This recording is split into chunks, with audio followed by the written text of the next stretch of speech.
আমরা বারবার বলছি আমাদের শিক্ষার্থীরা আমাদেরকে নেতা নির্বাচন করেনি, আমাদেরকে প্রতিনিধি হিসাবে নির্বাচন করেছেন। তো আমাদের কাজ হচ্ছে কাজ করে যাওয়া, আর শিক্ষার্থীদের কাজ হচ্ছে আমাদেরকে প্রশ্ন করা। এবং আমরা কথা দিচ্ছি শিক্ষার্থীদের কাছে আমরা যেই কমিটমেন্টগুলো দিয়েছি প্রত্যেকটা কমিটমেন্ট বাস্তবায়ন করব, তার চাইতে আমরা 5 গুণ বেশি কাজ করবো ইনশাআল্লাহ। ইতিমধ্যে আমাদের যতগুলো কাজ আমরা পর্যালোচনা করেছি 4 মাসের, এবং পুরো রিপোর্ট আপনাদের কাছে আমরা দিয়ে দেব।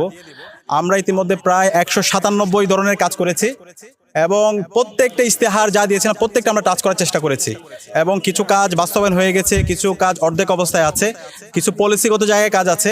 এবং আমাদের টার্গেট হলো পলিসিগত জায়গায় এমনভাবে কাজ করে যাওয়া যেন ভবিষ্যতে আসে কেউ যেন এই জায়গায় আর কোনো ধরনের বাধা তৈরি করতে না পারে।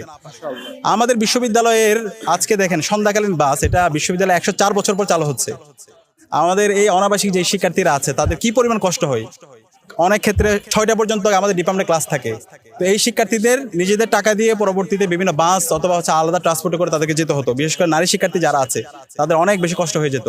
তো এটা একটা যৌক্তিক, এটার জন্য অনেক আন্দোলন করতে হয়েছে শিক্ষার্থীদের। সেই আন্দোলনগুলো বিশ্ববিদ্যালয় প্রশাসন এর আগে দেখেনি। আমরা যখন গিয়েছিলাম তখন আমাদের জায়গায় বিশ্ববিদ্যালয় প্রশাসনের জায়গায় যেভাবে সাপোর্ট দেওয়া দরকার সেই সাপোর্ট আমরা দেখিনি। পরবর্তীতে আমরা বিভিন্ন জায়গায় আমরা অ্যাপ্রোচ করেছি, বিশ্ববিদ্যালয় মঞ্জুরি কমিশনের চেয়ারম্যান আমাদেরকে সার্বিকভাবে সহযোগিতা করেছে, এবং তারই মাধ্যমে আজকে আমরা সন্ধ্যাকালীন বাসের শুভ উদ্বোধন ঘোষণা করতে পেরেছি এবং আমরা চালু করতে পেরেছি।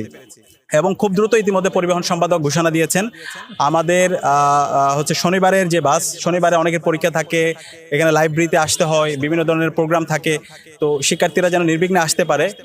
শনিবারের বাস সার্ভিসও আমরা খুব দ্রুত চালু করব, এবং কুমিল্লা পর্যন্ত বাসের ঘোষণা ইতিমধ্যে দিয়েছে, এটা নিয়ে আমরা কাজ করছি। এর